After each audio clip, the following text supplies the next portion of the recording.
Boys and girls, welcome to Desi Beats, and I got a surprise in the studios, all the way from the UK. We got Bambi in the studios. Woo! Welcome to Desi Beats. Thanks, Aman. How are you today?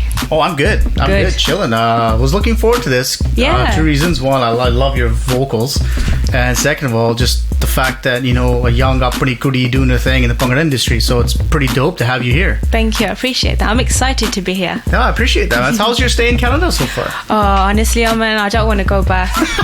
I'm telling you, I'm going to go back and I'm going to be like, oh, back to reality. I've had the best time here. Yeah? Yeah. Especially being around my cousins and meeting new people. It's kind of a different lifestyle here. Yeah. I think it fits me perfectly. It's pretty late. I need to move here. Yeah. But we're going to talk about your career so far in the Punjabi music industry. I mean, the track that obviously I know and heard of that been rocking it ever since was Not the Dick Bay, which we'll talk about. Yep. But let's talk about your kind of like your start. I mean, let's go back to kind of like when you wanted to first start singing, you know, before the training and the vocal. Like, what'd you say to your parents? Like, there's like, Mom, Dad, I want to be a singer, and then they like grab the jutti and start running after you at the house. Like, what was the process like? No, to be honest, I didn't really tell them that. I didn't know that I wanted to be a singer. It never came across my mind. It's just something that I grew into, and there's just this one point where I thought, you know what, I started singing around the house, and then when the opportunity came to me to sing, that's when my mom was a bit iffy about it. She was like, it's not that she doesn't trust me, she just doesn't trust other people around me. Yeah, for sure. And I guess if I had a daughter, I would be the same, because you want to protect your daughter, you know. Plus, she doesn't know the industry inside out. But I just said, you know, I'm going to give it a shot, and I'm going to see how it goes. And, you know, with God's blessings, it's been going pretty well. Yeah, no, it's great. It's great. You know, it's great having that family support. Yeah, definitely. You know, your friends and stuff supporting you. So that's cool. So how did you kind of get into singing? I got into the Bhangra industry when I used to dance. I used to be a Bhangra dancer when I was younger, yeah. That's cool. So I've been dancing since I was 8 years old. That's wicked. Until I was about 16. And I used to do backing dancing for music videos here and there. And that's when I came across... Can you name any? I'm going to lose count. You probably won't recognize me because I had braces, black hair, I was small, quite chubby. That's all right. So I look completely different now. But you'll catch me in Fit Day More, that's an example. Okay, I'll look out for that. And that was the actual day where PBN came across me, and he heard me singing in the toilets. And I was singing Alicia Keys to my friends. He overheard, and I just heard loads of clapping going on in the background. And I was like, oh my God, this is so embarrassing. And I walked out, and my face was all red. And then somebody was like, oh, who was that singing? I was like, oh, I don't know, that wasn't me. But then obviously PBN clocked on, and he said, we just took it on from there, really. That's cool, man. That's actually a cool story. Because at that time he was looking to collaborate with, to make a collective, and I think I kind of came at the right time. Yeah, I don't think the timing could have been more impeccable. It's just really cool. So how did that whole process, like, it must have been really exciting times. Like, let's start from the day your single got released. Yeah. I kind of think backwards, like, what was the journey like? You know that feeling when you've got an opportunity and it's something you've always wanted to do your whole life, and your heart starts to pound? Yeah. Days before the release, that's how I felt. I felt like, oh my God, this is it now. But honestly, it's the best feeling. Like, I was nervous, excited and scared at the same time, because I didn't know how people would respond to me as a new female artist. Yeah. So it's quite scary because it's so male dominated, but, you know, thank God that it's been going nice. Yeah, so nicely. What was the whole recording process like? I mean, because PBN is, you know, he's the hit maker, right? Like, what was it? So were you involved in sort of like the writing process, the vocal process, kind of like in the mix stage? How was it? How was the whole process for you? It was more like I was given lyrics, and PBN would obviously do the producing. So I would just get in the studio and do my thing. Whatever I was told to do, I'll do.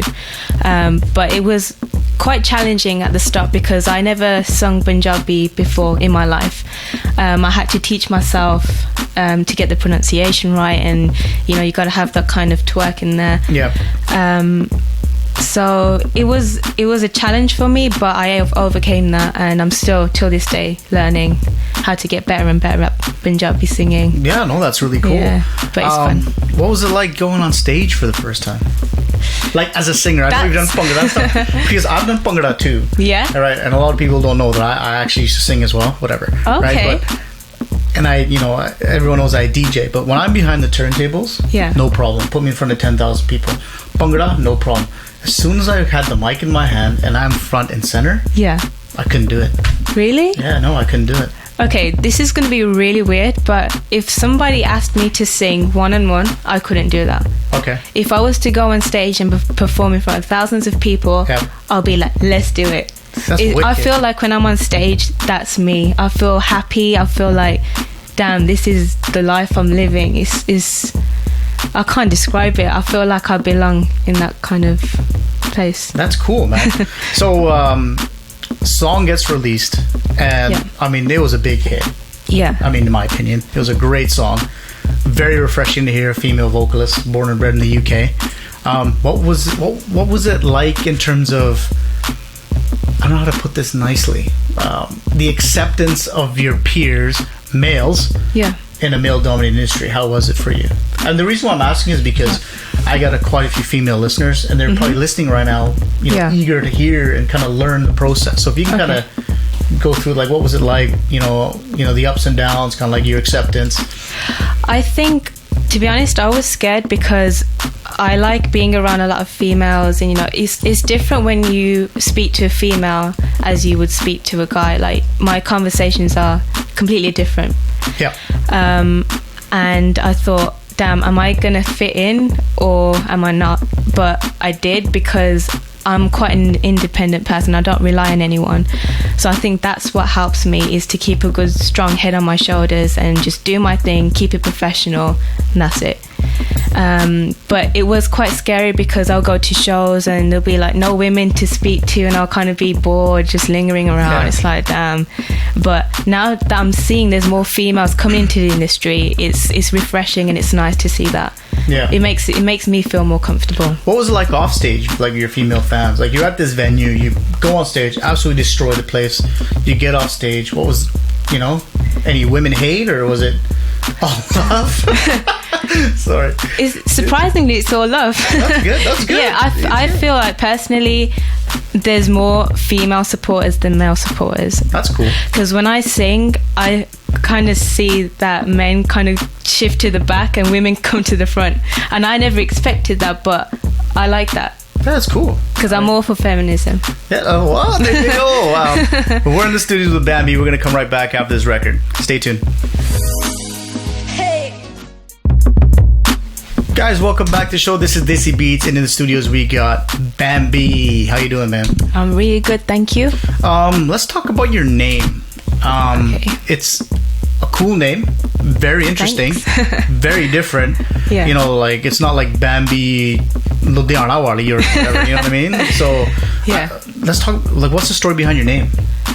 Okay, so people would say that it's my stage name, but it's actually not my stage name. My dad's sister, Buaji, she was given that name while she was growing up with a lot of black and white people because they couldn't pronounce her real name, which was Balabir. Oh, right, okay. So at that time, Bambi, the Disney film, was very popular. Okay. And then they thought, oh, we'll call her Bambi because it's closest to Balabir. Yeah. Yeah, random. And awesome. And then from then, like, everyone started calling her Bambi, like family, everyone. But unfortunately, when she went to India, she passed away when she was 24. And then I was born a few years later, and then my dad said he wants to call me Bambi. So that name has stuck with me ever since. So is that your full name, Bambi? Bambi Bains. That's cool. Bambi Bains, whatever you want to say. That's awesome. But yeah, like, at first we were thinking I should change my name because it's Disney, blah, blah, blah. But then I thought, you know what? No, I'm going to make a name with this name. It's my Bua's name. Yeah, we'll worry about that when you go for your Grammy Award, man. Don't worry about it. If that happens. Whatever, right? But no, that's cool. Let's talk about some tips and tricks for your fellow females, actually males too in general. that want to get into the game. I cry all week about, what I think, people should do and what they need to kind of have their mentality at a certain stage. But it's a lot, different hearing it from someone, living it. So what would you suggest to, some newcomer that wants to get into singing in terms of, let's just say, keep it to the Punjabi music industry? Okay. Well, the biggest thing is to be yourself and not imitate what everyone else is doing. I agree if with that. somebody has already set a hierarchy kind of style of music, don't copy them, because they're just going to say you're a copy of them, and you won't make a name for doing that. Be original, be yourself, and if you believe it, you can achieve it. That's one thing I always live by. There was a time where I was negative about music life, and I would be kind of depressed, and I'd be like, oh, it's not going to go anywhere, and it didn't get me anywhere until I put my foot down and said, I'm going to work so hard, and I believe in myself because I know I can do it.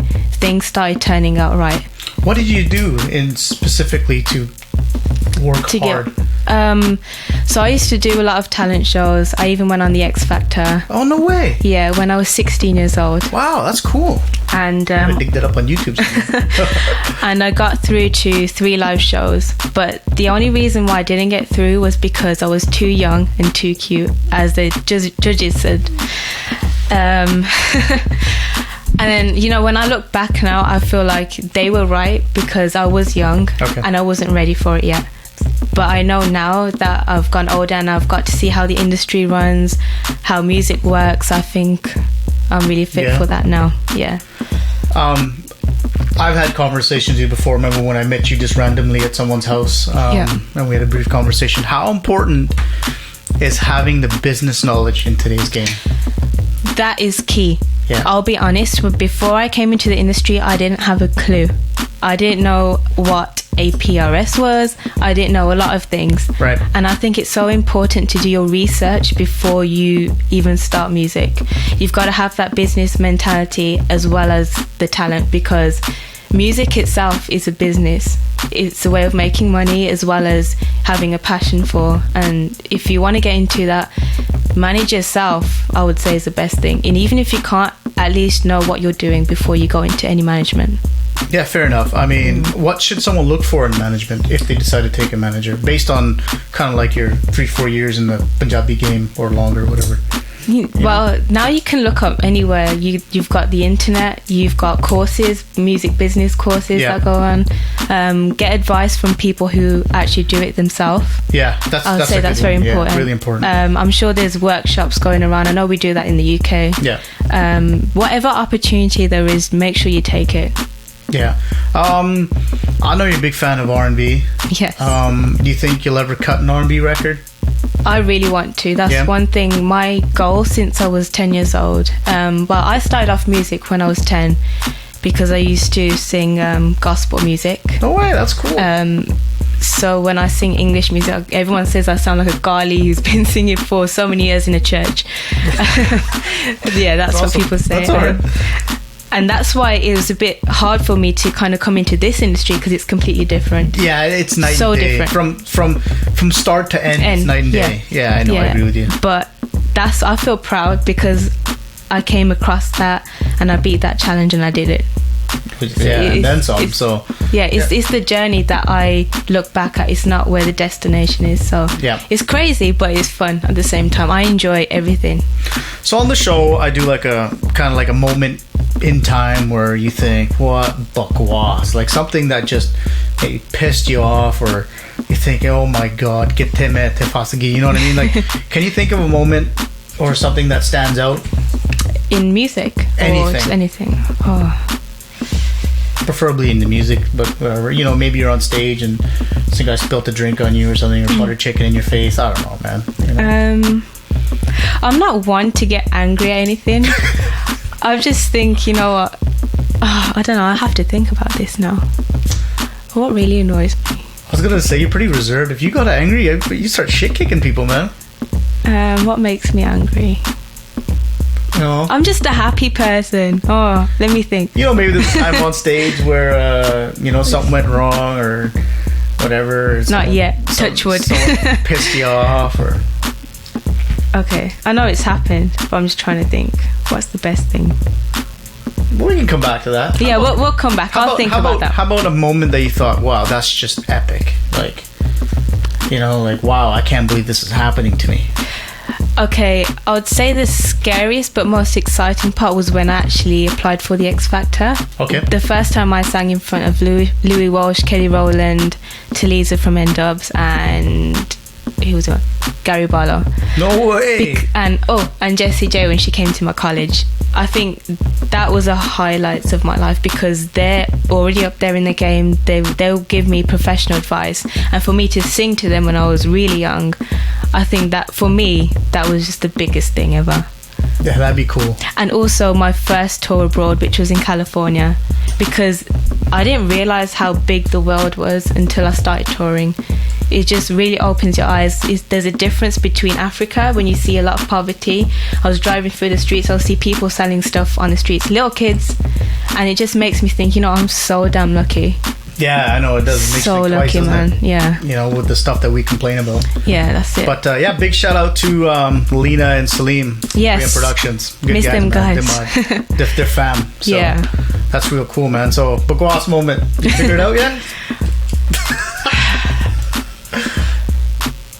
I'm trying to think. Okay, one thing that really ticks me off is when people judge you for something that you haven't even done wrong. That's one thing that ticks me off. That pisses me off too. Yeah. That's probably the only thing. I think when people are fake and they go behind your back and do stuff, that's the only thing that I can't deal with. Fake people. Yeah, I agree. Be real or go home. To add to that, and I did on my last week's show, I talked about this. I don't like people that do that over text. Yeah, I'd rather than be upfront. Because over text stuff doesn't make sense. No. You can't sense any tone, right? Yeah. So it's like you're questioning my integrity, yelling at me, right, over a text message. Yeah. And I'm like, how about you pick up the phone and call me so we can discuss this? Yeah.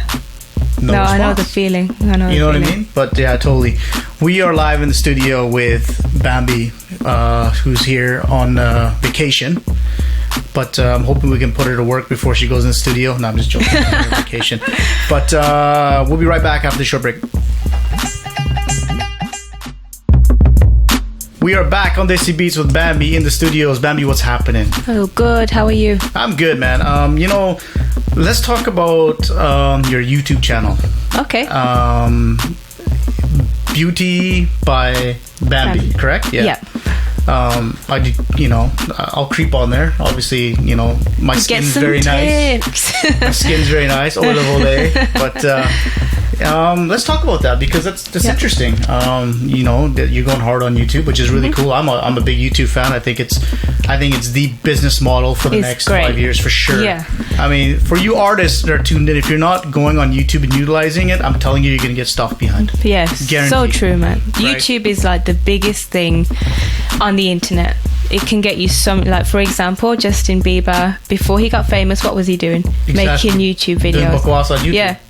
Get a camera, sing, and now he's up there, one of the biggest artists. So YouTube, take it for granted, literally. Yeah, and honestly, like, love him or hate him, you're absolutely right. Justin Bieber, there's so many others, right? Yeah. So let's talk about your channel. So what's it about? Give us So it's a beauty channel, which is for makeup tutorials, hair tutorials, skincare, and all that jazz.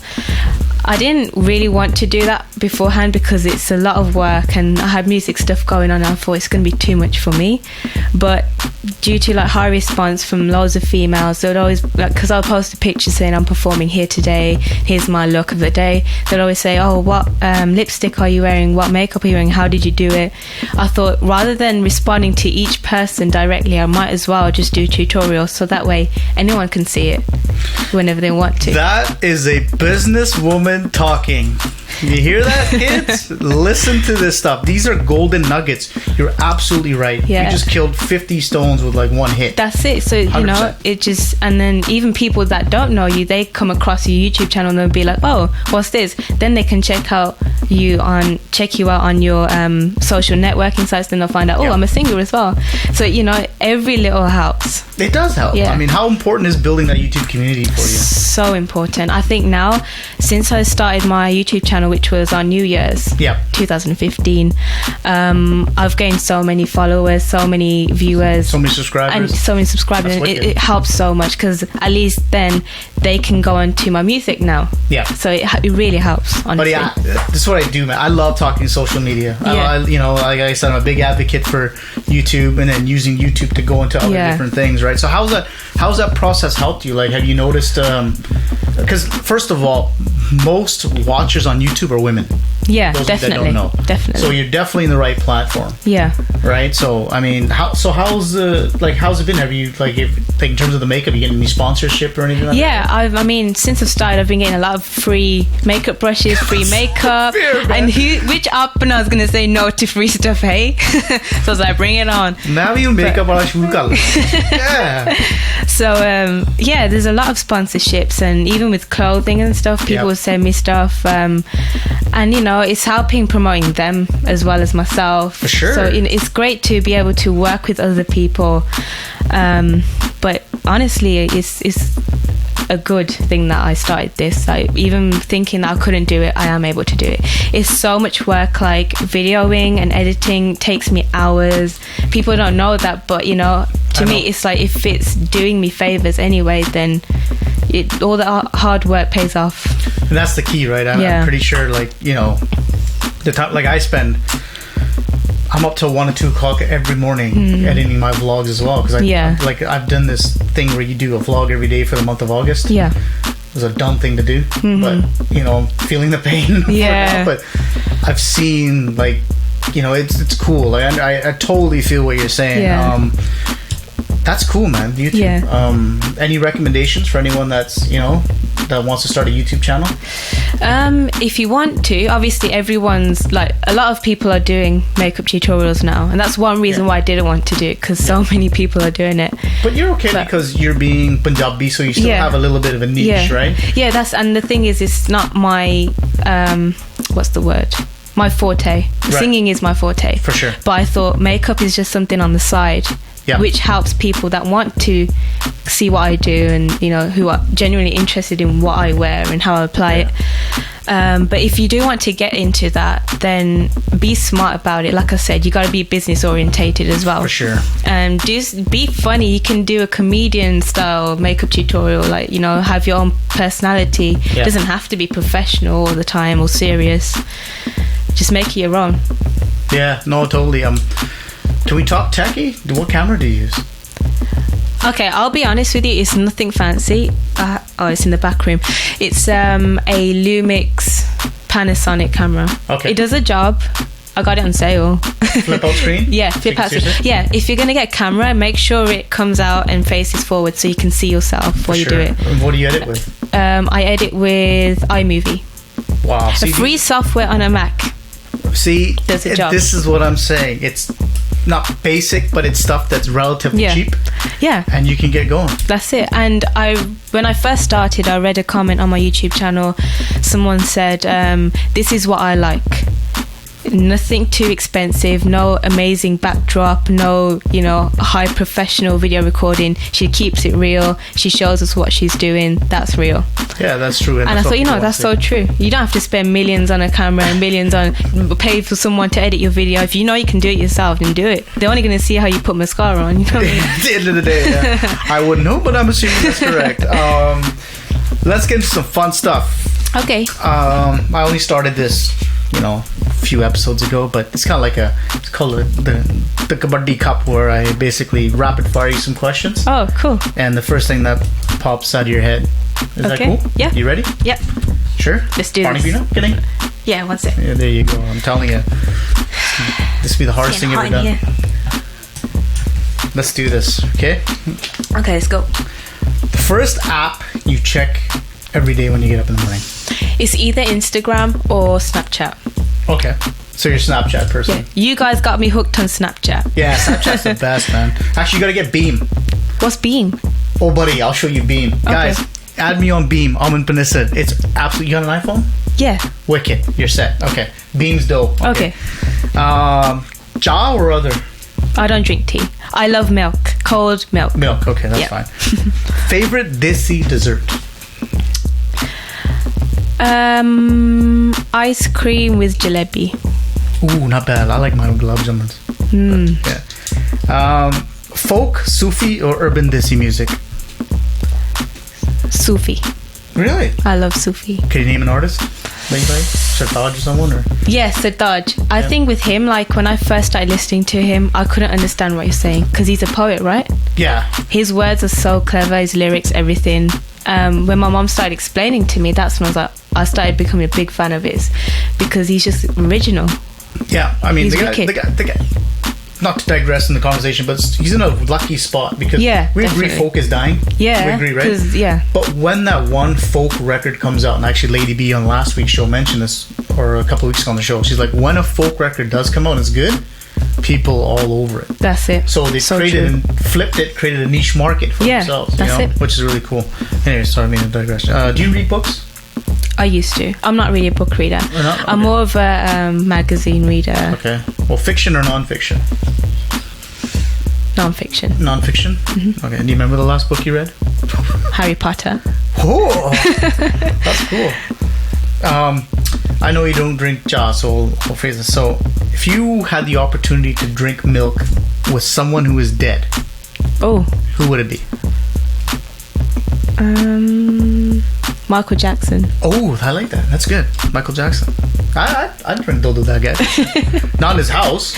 Yeah. Mind you. But how about milk with someone who's alive? And Panissa. Really? Oh, sort that out right now. Yeah, let's go to the fridge. Look at that. I appreciate that. I'm going to cry. What are you rocking on your iPod right now? iPod, sorry. Tunes, bruv. Tunes. Dude, if you have my playlist, I've got drum and bass, garage music, jungle massive, R&B, Bhangra, everything. So that's a hard question. Okay, Michael Jackson and Beyonce all day, every day. Wicked.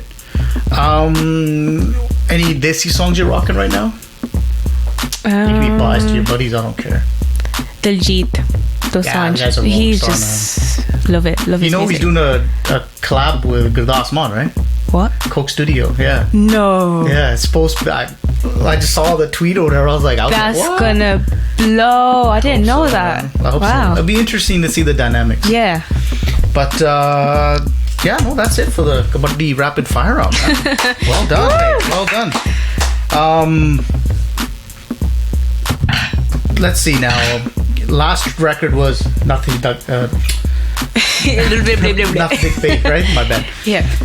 Any future music? What can we hear from Bambi in the future? Anything coming out in the works? Yes, very soon. I will be making announcements, so keep up to date with my social media. Which is? So on Twitter and Instagram, it's Bambi_official. Snapchat is Bambi Bains. Facebook is Bambi.Bains. Cool. Looking forward to that. Last piece of advice to your fans or something, or I just want to say that if you want to accomplish something which you don't believe you can do, go for it. No matter how long it takes, you will get there if you believe in yourself. And don't let anyone ever tell you what you can and cannot do. I like that last one. Yeah, that's been my biggest problem. Well, not biggest is a good thing, but I totally agree with you there. Don't let anyone shatter your dreams. Yeah, 100%. Definitely. I can't thank you enough for coming in. It's been an it's my pleasure. Honestly, it was so fun having you in the studio. I don't want you to go back either, man. Do it today. I like it. I know. Be my co-host. If you got a guest room, I'll just stay here. Cool, man. Bambi, thanks a lot, man. All right, thank you. You take care of yourself. You too.